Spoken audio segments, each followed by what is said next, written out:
Today is a Thursday, and the world still hasn't stopped turning. Car news is still being pumped out, and guess what? Lockdown is still a thing. So welcome to episode 4 of season 2 of On the Overrun. And as I said, car news just keeps coming out, and I really have to start informing you on what the things are that is actually important in the car world. So we have a few topics to discuss today, some award ceremonies, some cars going electric, which isn't really news. Unfortunately, that is the times we live in. But also some very exciting stuff. But anyway, let me get to it. So usually this time of the year is times for award ceremonies. So a lot of your large magazines, your Top Gear, your Auto Car, your Car Mag, actually have the award ceremonies, handing out their awards to this car and that manufacturer and whatever.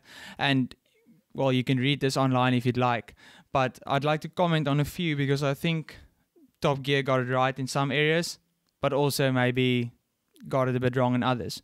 But then again, this is only still opinion. But you have to know, because there's certain cars that came out this year that did very well, but then later on, some cars came out and just didn't perform as we expected.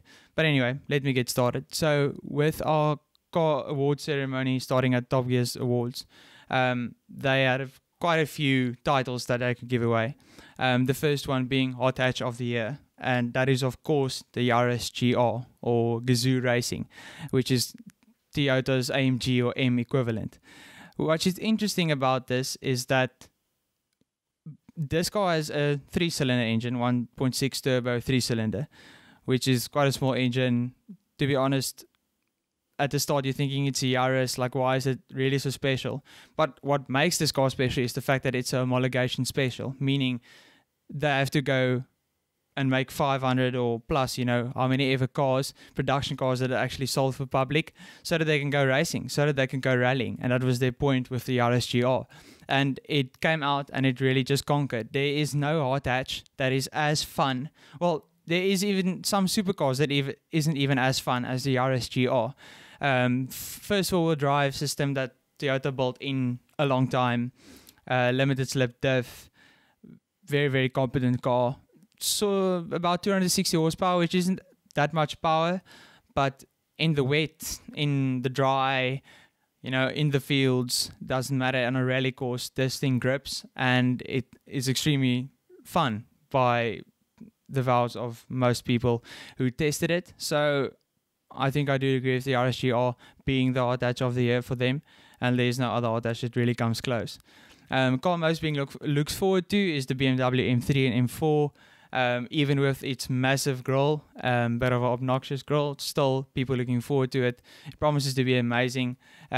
Also the first M3, I think ever, being 4-wheel drive, which is awesome. I think it'll be very cool. To be honest, these days your mid-range sedans, your C-Class, your M3s and such, your AMG versions of especially, have so much power that you really can't get everything down, even in the dry.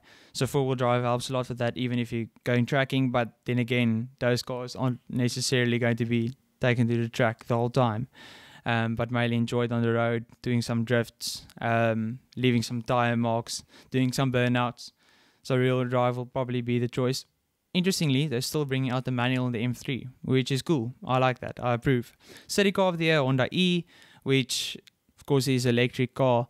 This car just looks so Japanese, so cute. It just fits. Quite small, but then again, small city car. It's going to be like that. Competition for this car would probably be your Peugeot 208e, your Fiat 500e also being released now. So we don't get that in South Africa for now. We don't have the infrastructure, unfortunately. But that's also fine. I think it's a very cool car. Super SUV of the year, Aston Martin DBX. I think there isn't an SUV that looks as beautiful as this on the market at the moment. When it comes to SUVs, super SUVs specifically, they have to do anything and everything. They have to be good on-road. They have to be good off-road. They have to be comfortable. They have to be luxurious. They have to be fast.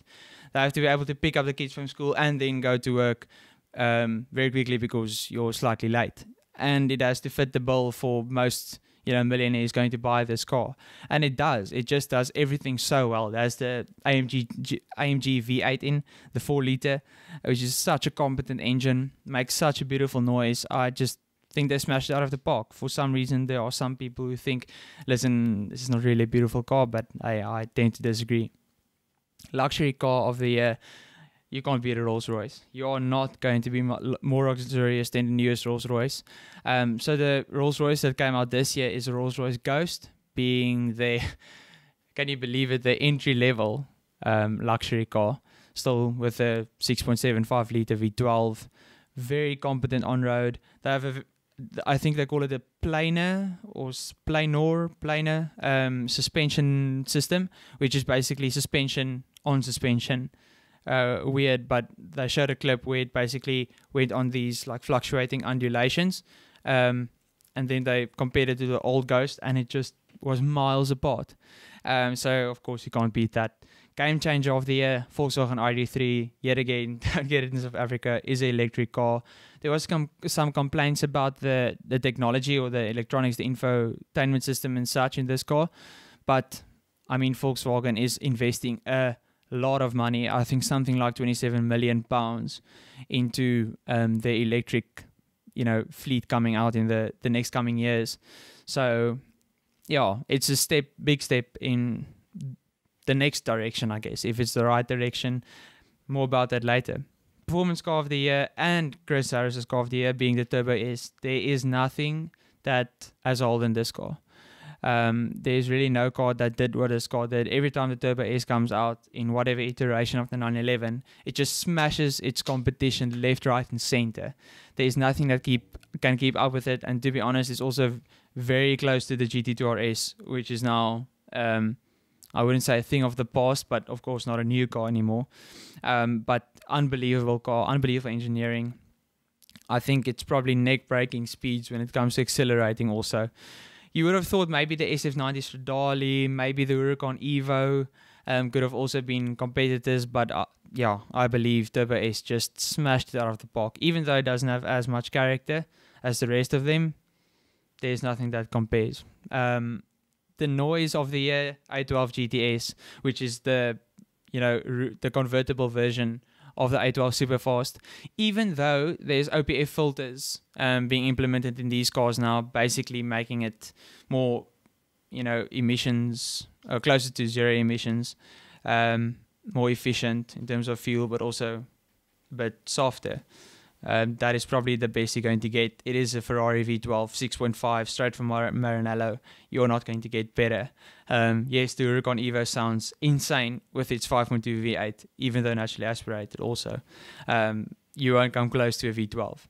Interestingly enough, I've heard the A12 Superfast in real life, which it just boggles your mind, the sound that thing produces from a road car without an exhaust, sports exhaust or anything. So the A12, what I've heard on videos is that there is a bit of a difference because of the OPF filters, but still spine tingling. So Eco Warrior of the year, can you believe it? It's the almost 600 kilowatt SF90 Stradale from Ferrari.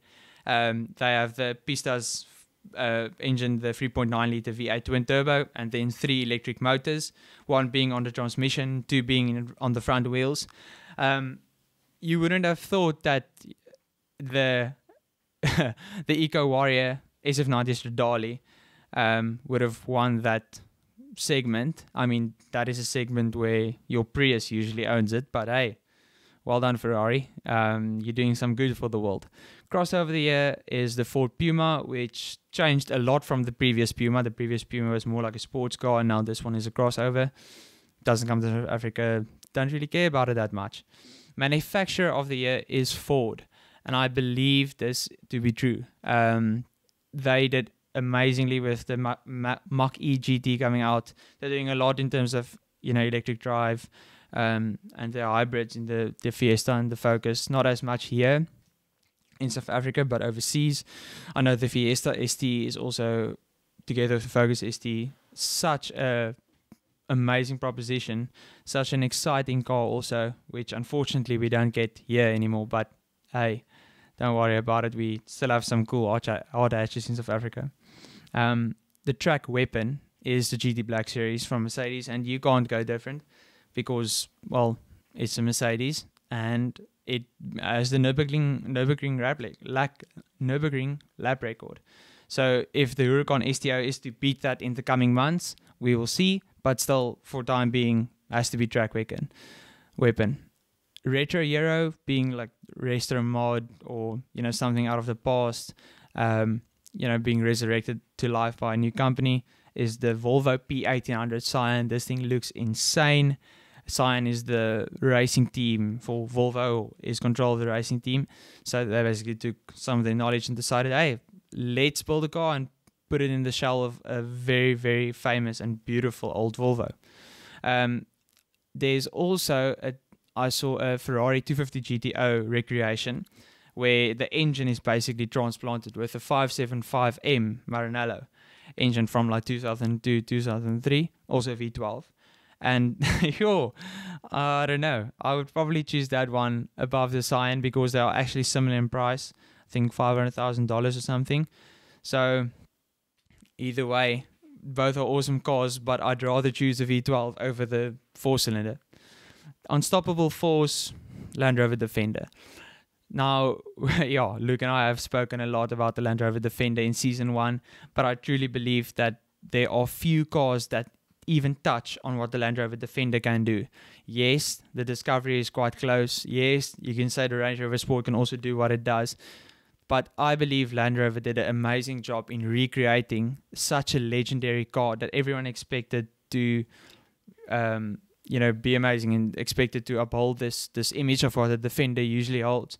And I think they did amazingly to try and recreate it and just do something new, but still hold some of the character of the old Defender. Of course, it's going to be much more capable. Of course, it's going to be much more powerful and much more, electronically advanced. But I really do approve of what they did, and this thing can't be stopped. I've seen one or quite a few on the road, and I really like it. It looks insane. It's a very competent car. And that's also why it is the winner of the car of the year for Top Gear. And I do approve. Maybe what I would have said the Turbo S. Maybe I would have even said Yaris GR. Interesting enough, Performance Car of the Year, 765 LT also got released. Wasn't the show. So I think this is quite an accurate list. Some changes could probably be made, but I do approve. I think they did a very good job in compiling this list. Oh, one I missed. Hero of the Year, Lewis Hamilton. 7-time world champion, arguably the best Formula 1 driver to ever hit the road. I know it's very difficult to compare Formula 1 drivers and race car drivers over the generations. A lot of different challenges, a lot of different rules, a lot of changes to the cars made over the years. Arguably, it's more safe now, but also you have more opportunity to do better because your races, you have like double the races you have in a season than 20 years prior to today. So but in terms of this year, there is no one that touches Lewis Hamilton at the moment, and he'll probably win the 8th championship. Probably will be officially the best driver for Formula 1 in history up to date. So unbelievable what he can achieve on the track. And usually you think, he's just leading the pack the whole time. He's not really doing anything amazing. He's just has the best car. But actually, no. A few races back to this, I think in the Bahrain race, he actually lapped his teammate Valtteri Bottas. 2 races before that, I know he started like 7th on the grid after qualifying. Still made it to first place. So absolutely an amazing driver, and what a time to be alive to actually experience that. So next up on the list, the new 992 GT3 was sort of released. So there's 2 videos that was released with Carfaction and with Top Gear also chatting to the head of the GT department at Porsche, and they basically entered the shed or cabin or garage of all the GT cars that Porsche have produced since their water-cooled cars. And any Porsche's dream. It was my dream. I just soaked every part of it in, enjoyed every single little detail. But it was so amazing seeing the test mule for the GT3 and hearing it. The character from that sound, you wouldn't believe it's still going to be a 4-liter flat 6. apparently there's also going to be a 6-speed manual and 7-speed PDK with that shifter down here. So a bit different on the Carrera, similar to the 991 version. But what I love from this sound is they said, like, yes, OPF filters, we have to comply with the regulations, but why can't it be a loud OPF filter? So they went and made the most characterful, what you would expect from a GT3 sound. And they say inside it's probably even louder. So super excited for this to come out. Probably a year from now we'll see the RS version also. But I mean, Porsche, they just hit the right buttons. They just do it right every single time. Also, what a time to be alive. I'm so excited to be a Porsche fan. Although I won't be driving this in probably the next few years. I'm very much excited still to see it. The big changes coming into the 993 or the 992 is the multi-link suspension, which is basically racing derived. And it's bigger track on the front, bigger track on the rear. It's just going to be better in every single way. F-Pace SVR got a bit of a torque upgrade. To be honest, the engine is still the same, 450 or 405 kilowatt from the 5-liter supercharged V8. Same in the F-Type SVR. I really love the SVR, the F-Pace SVR, but I think it pales a bit in comparison to the other competitors in its range. So the Stelvio, the GLC 63. When the SVR was released about 2 years ago, I expected so much more. I expected so much more hype. I expected the looks to be so much more wild and just, obnoxious, if you want to put it that way, or audacious rather.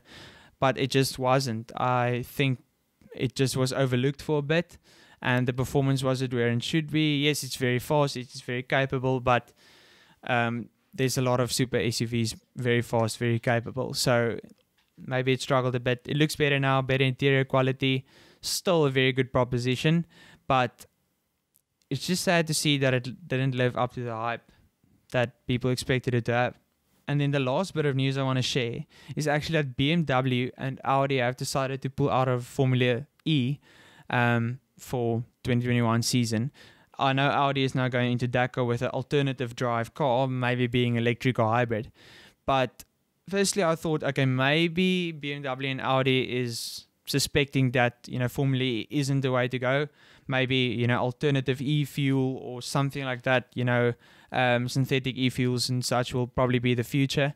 But I think it just comes down to Formula E and the business of Formula E, the rules and regulations in terms of finances and such. I think there's a bit of a mishap or a bit of, clarity needed, a bit of adaptation needed. I know Toto Wolff commented on the rules and regulations in terms of finances and cost caps and everything.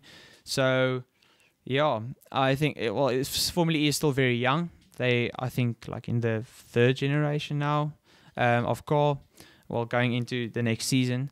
So they still have some changes to be, there is still some changes to be made. Formula E is growing, but it's not where Formula 1 is. Will it be the next few years? I don't think so. I think Formula 1 will probably stay, maybe change into something else. It's already a hybrid, so maybe change into like synthetic fuels and everything.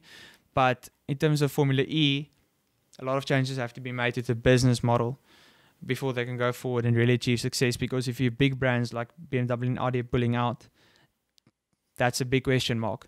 It doesn't mean that electric cars are suddenly now, null and void. They're not going to mean anything in the next few years. It just means that Formula E has to make some changes. Last bit of news, the Honda S2000 replacement is coming out in 4 or 5 years' time. There is sources that also state this, which is very exciting. But that concludes the episode for today. Hope you enjoyed the news. Sorry if I bored you, but you could have read this online. But why not hear it out of my voice? I mean, it's just more exciting. Anyway, hope you enjoyed it. Tune in for the next one coming out on Thursday. Yes, Thursday. But I hope you have a good one. Cheers.